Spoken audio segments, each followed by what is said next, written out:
I like to cut napkins or paper towels in little finger wipes. That way I never get caulk on me.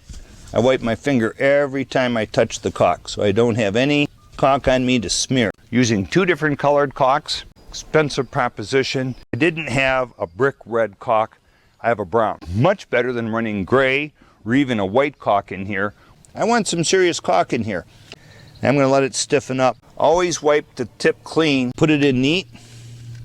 You get 1 stab at it so I can drive the caulk into the crack. The point is to drive the caulk deep into the crack. I drive it into the crack. Too much caulk, chocolate mess. You are not going to be able to clean this.